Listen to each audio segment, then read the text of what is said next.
Քրեական ոստիկանության Լոռու մարզային վարչության ծառայողները ստացել էին օպերատիվ տեղեկություն, որ Վանաձորի բնակիչ երկու եղբայր ստեղծել են հանցավոր կազմակերպություն, ներգրավել հիմնականում համաքաղաքացիների, բաշխել յուրաքանչյուրի դերն ու արդեն երկար ժամանակ Լոռու մարզում ու հանրապետության այլ վայրերում ծրագրել եւ կատարել են ավազակություններ, բնակարանային գողություններ, այլ հանցագործություններ։ Հետագա միջոցառումների արդյունքում մարտի 3-ին ստացվեց նոր տեղեկություն, որ հանցավոր խմբի անդամները երկու մեքենայով զինված ռադիոկապի միջոցներով դուռ ու լուսամուտ բացելու գործիքներով մեկնել են Սպիտակ համայնքի Արչովիտ գյուղ բնակարանային գողության։ Հետագա գործողությունները քրեական ոստիկանները կատարեցին մարզի պարեկների, համայնքային ոստիկանության տարոնի ու բազումի բաժինների հետ համագործակցությամբ։ Ժամը 22:10-ին Սպիտակից Վանաձոր գալու ճանապարհին Բաղրամյան փողոցում իրավապահները կանգնեցրին Ռենո Մակնիշի մեքենան, իսկ 7 րոպե անց նույն փողոցում կանգնեցվեց Շևրոլեն։ Երկու դեպքում էլ վարորդները չենթարկվեցին պարեկների կանգ առ ազդանշանին, սակայն հետապնդումից եւ մեքենաները կանգնեցնելուց հետո վարորդներն ու ուղևորները փորձեցին դիմել փախուստի,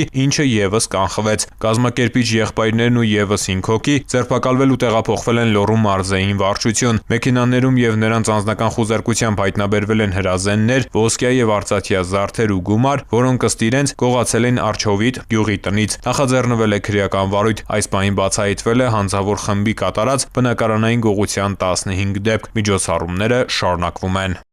Ծանուցում հանցագործության համար մեղադրվողը համարվում է անմեղ, քանի դեռ նրա մեղավորությունն ապացուցված չէ քրեական դատավարության օրենսգրքով սահմանված կարգով, դատարանի օրինական ուժի մեջ մտած դատավճռով։